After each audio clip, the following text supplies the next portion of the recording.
Welcome to Biggest Spoilars, the destination for exclusive spoilers, latest updates. It's Thanksgiving evening. At Lulu's place, Dante tells Rocco that he doesn't want him hanging out with Gio presently, as he's a bad influence. Rocco says his pater can't cut his family out of his life and asks his mama if she's okay with this. Lulu sides with Dante, saying Gio seems to be a common denominator in Rocco's troubles. Rocco says his pater is acting just like Drew, and riots, "What gives you the right to say who my family is when you walked out on me and Mama doubly?" Rocco also storms out, and Lulu has to stop Dante from chasing after him. Dante asks Lulu if she agrees with Rocco that he abandoned her. Lulu hasn't aloud about their WSB problems in so long, but yes, she felt he'd abandoned her back also, but she no way mentioned her passions ever to Rocco. Dante knows this is on him. Sonny's going to need a bigger house. Rick shows up at Sonny's to partake an after-regale drink, given they probably aren't ready to sit down to a regale together. Sonny invites his family in, and they sputter about their daughters, who are nearer than ever. As their talk turns to Rocco's issues, they're intruded by a knock at the door, and it's Rocco. Sonny invites the boy in, and he smothers to his forefather that he walked out on his parents and isn't going back. Rocco asks if he can stay then. Sonny calls Lulu and Dante to let them know Rocco's whereabouts. Rocco explains the fight he'd with his pater. Sonny notes the boy has been making some bad choices recently. He suggests Rocco needs to prove to his parents that they can trust him. Sonny says he can stay then for the night, and they embrace. Sonny tells the boy he's going to be okay. Back at Lulu's, Dante notes that effects feel like they're getting worse. Lulu says Rocco has set up out a lot of life-changing information in a short quantum of time, and they must give him time. She says Rocco likely sees Gio, who just set up out the verity about his parents, as being in an analogous situation. Lulu says their son wouldn't give up on Gio just because Dante tells him to. Did Selena have Drew shot? At the PCPD, Portia shows up having learned that Curtis was brought in, only to spot him in interrogation with Jordan. Snarking that Curtis is in good hands, Portia textbooks Ava asking where she is. In the interrogation room, Nathan says that as annex cop, Curtis would know how to carry a murder scene to throw off dubitation. But Jordan points out that he didn't indeed have access to the murder armament. Nathan suggests Curtis could have gone to the Quartermain estate on sunup business to see Michael and lifted the gun. Then Curtis continues to flashback to meeting with Selena, who asked why he wanted to end Congressman Kane's life. He explained he'd been targeting his family, including his Aunt Stella. Jordan reminds Nathan that they formerly have a suspect on trial, so why are they grilling Curtis? Nathan explains they're helping shore up the DA's case by making sure it's tight regarding any other implicit suspects, and Curtis' justification has holes in it. Curtis continues relating his meeting with Selena, who said she generally wouldn't get involved in similar high-position assassinations but likes working with Curtis. Selena said it would be done in the coming 2 hours and knew the perfect person for the job. Back in the present, Curtis tells Nathan this is a fishing passage, and Nathan has nothing on him. Curtis stands by his statement, egging Nathan to wonder where his woman was that night and why he was having drinks with his partner. Curtis says his connections are none of Nathan's business and storms out. Is it a trap? It feels like a trap. Gio and Emma head to the brown dog after surveilling Dalton's alternate lab, where they saw no signs of him or the Tykes. Gio admits the timing of this address showing up at her door is weird, and this could be a setup. Emma knows it's a threat, but can't let the creatures suffer another night. Gio says he's in, and they head out across the bar. Ava finds Nina throwing back martinis, and assumes Willow went ahead with the marriage. Nina thinks the day couldn't get any worse, but Ava tells her she's not so sure about that. Ava also gets Portia's textbook and tells her to come to the brown dog. She also confesses that she told Portia that Nina threw her under the machine. Also, Portia is on her way there right now. Nina can't believe the wimwams of her good friend, but Ava says they both know musketeers don't come fluently for them. She tells Nina to fix this thing with Portia. That's when Portia storms in and sees Nina. Portia feels like she's been ambuscaded, so Nina defenses herself to go to the bathroom. Ava swears to Portia she didn't try to trick her, and knows she's angry with Nina, but she doesn't suppose they should be enemies. Portia bursts into the ladies' room to defy Nina, calling her a sissy. Nina swears each she did was pass her name on to someone, who wasn't the police or Alexis. Nina says she's sorry, but she was trying to help Willow by giving Alexis another suspect. Nina gets foursquare, saying the fact is she doesn't know where Portia went after they left the bar that night. Portia asks, "Do you suppose I shot Drew?" Nina says they all had reason to shoot Drew, and she was just trying to cover her son. Portia says she has to suppose about guarding not only Trina, but the one she's carrying. Nina's stupefied by the news, which Portia incontinently regrets trusting her with. Portia tells Nina that the only reason she threw her under the machine is that she probably thinks her train wreck of a son did shoot Drew. Nina has heard enough and tries to walk out, but Portia riots, "I'm not done with you yet," and heists Nina, pulling her back into the restroom. Laura confides in Kevin. At their place, Laura tells Kevin about chancing Dalton's dead body in the box of her auto and recounts the events of the night, including calling Sonny. She says he handled the body and gutted her car. Kevin is sorry that he wasn't then to help her, but she tells him this isn't his fault. Kevin fears this is far from over, and someone was transferring her communication by putting that body in her box. She says she thinks she knows who's behind this. Kevin's phone has been constantly reverberating through their talk, and he eventually checks it. He learns one of his youthful cases just checked into the psych ward at GH. She says his case takes priority, and she probably wouldn't be getting important sleep tonight. They embrace and tell one another they love each other. In the show's final moments, Nina storms out of the Brown Dog Bar, and Portia tells Ava that Nina's only concern is guarding Willow, so she has to do whatever it takes to cover her children. At the station, Nathan calls Turner and feels they need to take a near look at Curtis and try to get a leave for the security footage of his cafe. At the Savoy, Curtis tells Jordan that he prevaricated to the police tonight, but he doesn't want to lie to her. He wants to tell her what really happened. At her place, Lulu tells Dante to go to his pater and talk to Rocco and find a concession, because Gio isn't going anywhere. At Sunny's, Rick, and Rocco's evening is intruded by a knock at the door. Sunny answers it, and it's Gio, Emma, and a whole lot of dogs. Finally, Laura gets another late-night caller, looks through the peephole to see who it is, and composes herself. She opens the door, saying, "I allowed. You'd be stopping in soon." From the moment the sun rose over Port Charles, a strange tension hovered in the air, a pressure so thick that even the walls of the Quartermain mansion seemed to sense something was coming. It wasn't just another family squabble, not another business problem, not even the typical backroom war between rival factions. No, today held a different vibration, a low, nearly undetectable tremor beneath the surface of every heart connected to Wiley Corinthos. Because the smallest voice in the town, a child's voice, an innocent voice, was about to carry a truth with enough force to shatter reputations, collapse alliances, and ignite fear inside people who had once thought themselves untouchable. Wiley was quiet that morning, unusually quiet, the sort of quiet that makes adults turn and look twice. Tracy Quartermain noticed it first. She had the instincts of a predator, and something in the child's posture, the way he pressed his lips together, the way he refused to meet Willow's gaze, the way he held his backpack strap so tight his knuckles whitened, triggered that instinct. Something was wrong. Something big. But Willow, full of love and exhaustion, missed the warning. And Drew, still rebuilding his life while balancing the endless consequences of past decisions, tried to stay optimistic. He believed they were safe. He believed the secrets buried in the shadows would stay in the shadows. But the truth always finds its way to the surface in Port Charles, especially when a child witnesses what adults tried so desperately to hide. And this time, Wiley had seen everything. He had overheard the arguments. He had watched the heated exchanges. He had caught the tone in Willow's voice when she whispered about fear. He had seen Drew late at night on phone calls he shouldn't have been on.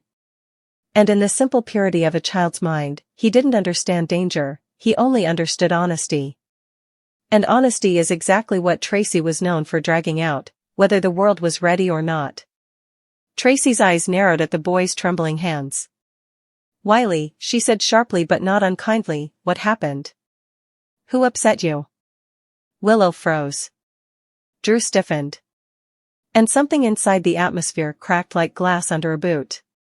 Wiley hesitated, glancing from Willow to Drew, then to Tracy, whose attention bore down on him with the weight of decades of Quartermain scrutiny. The silence stretched, suffocating, squeezing the room until nobody dared breathe. Then he said it. Not loudly. Not dramatically. Just honestly. Simple words, small, soft, childlike, but carrying the weight of a grenade. Grandma Tracy. Mommy and Drew did something bad.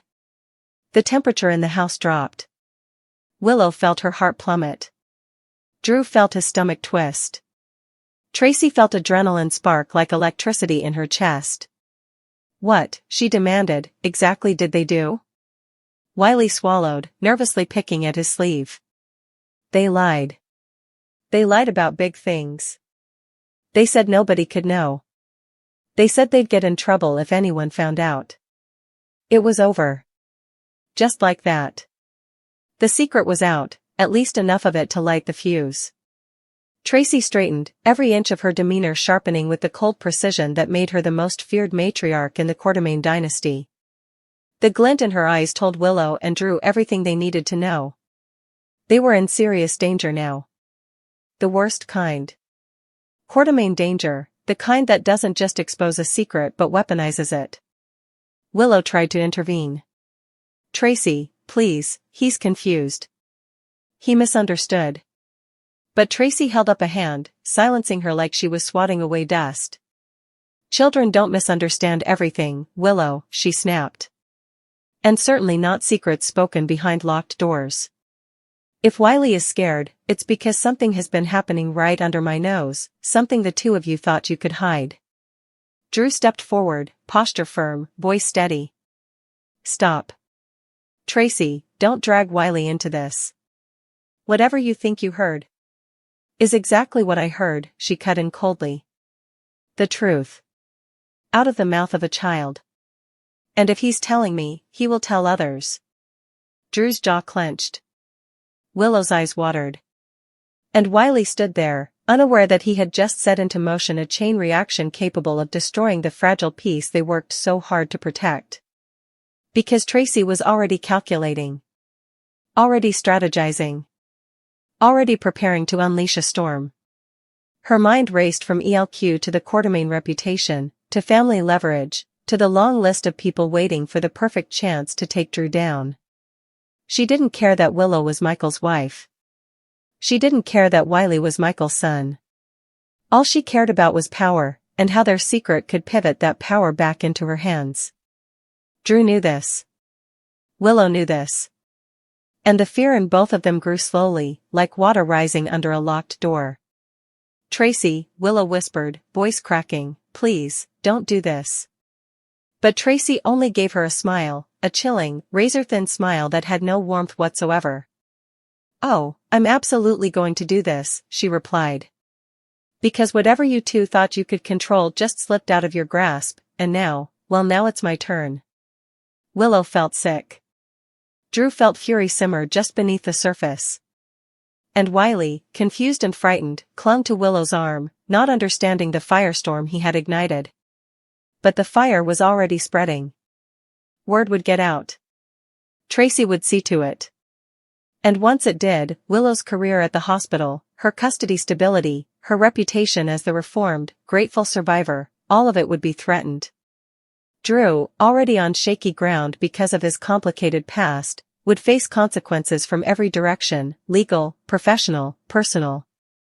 And Michael, the one person who tried to keep the family glued together, would explode once he learned how deep the deception went. The question wasn't if punishment was coming. It was how soon. And how devastating. Because in Port Charles, secrets don't simply hurt people, they rearrange the landscape of entire families. And now, thanks to one honest moment from one frightened child, Drew and Willow were about to learn how fast a small truth can turn into a tsunami. And Tracy, merciless, relentless, unapologetic Tracy, was already preparing to pull the tide out from under them. The moment Wiley's confession slipped into the air, Tracy moved with the swiftness of someone who didn't just smell blood, she tasted it. Her expression sharpened, her posture straightened, and her voice gained that crisp, cutting edge she'd perfected over years of corporate battles and family wars. She didn't raise her voice, she didn't need to. The quiet, controlled fury radiating from her was far more terrifying. She stepped closer to Willow, studying her as though she were an artifact about to be appraised for weaknesses. "So," Tracy murmured, her tone deceptively soft, "what else have you been hiding from this family? Because if Wiley knows you and Drew have been lying about something big, then it must be very big indeed." Willow's breath caught. A sting of panic spread through her chest. She wanted to shield Wiley, she wanted to fix this, she wanted to take back every reckless whisper spoken in the wrong hallway. But it was too late. One slip. One overheard conversation. One moment of vulnerability. That's all Tracy needed. "Tracy," Willow tried again, voice trembling now. "You're misunderstanding this. Drew and I have made fools of this family," Tracy finished. "And now you expect me to ignore that? To pretend nothing's wrong?" Drew stepped forward, needing, to protect Willow. "If you're going after someone, go after me," he snapped. "Leave Willow out of this. This isn't her fault." Tracy arched an eyebrow. "Spare me the hero routine, Drew. You dragged Willow into this the moment you put her next to your mess.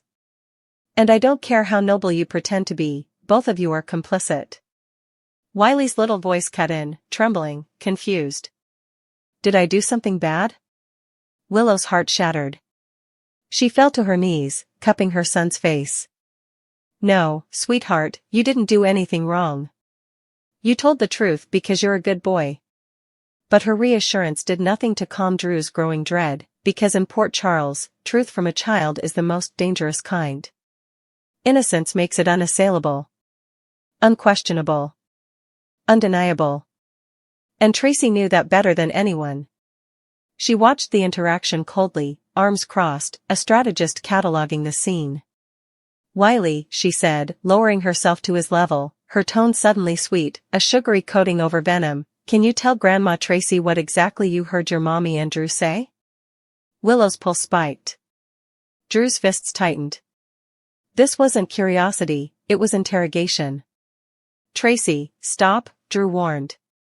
But Wiley, overwhelmed, afraid, wanting to please the adults around him, blurted the first thing he remembered. "You said people would take me away, and you said people would be mad at you, and you told Drew he had to keep it secret so Daddy wouldn't get hurt." Everything stopped. The oxygen left Willow's body. Drew's eyes widened. And Tracy's smile, slow, wicked, victorious, curled like smoke. "Well," she said, rising smoothly, "there it is." Willow shook her head fiercely, tears spilling. "Tracy, you're twisting it, that's not what happened. We were talking about protecting Wiley from stress, from conflict." "Oh please," Tracy snapped. "Do you think I'm naive enough to buy that? You just handed me proof that you two have been hiding conversations about custody, about consequences, about keeping secrets from Michael. This isn't miscommunication. This is deception."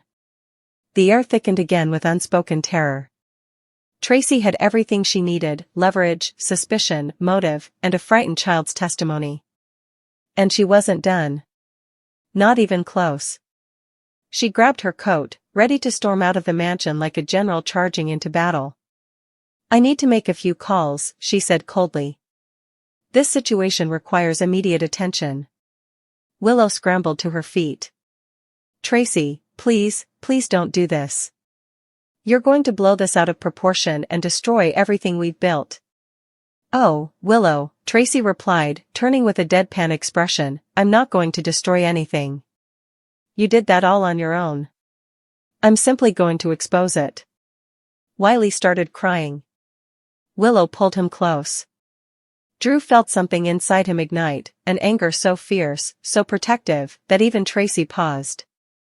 "You go after Willow or Wiley," Drew said in a low, dangerous voice, "and I swear to you, Tracy, you will regret it." Her eyes flashed. "Is that a threat?" she asked quietly. "It's a promise," Drew answered. For a moment, the room froze, two titans staring each other down, a heartbeat away from detonating. Then Tracy smirked. A small, smug, condescending smirk. "You really have forgotten who you're dealing with," she said. "I don't scare. And I don't lose." And with that, she walked out, letting the door slam behind her like a closing verdict.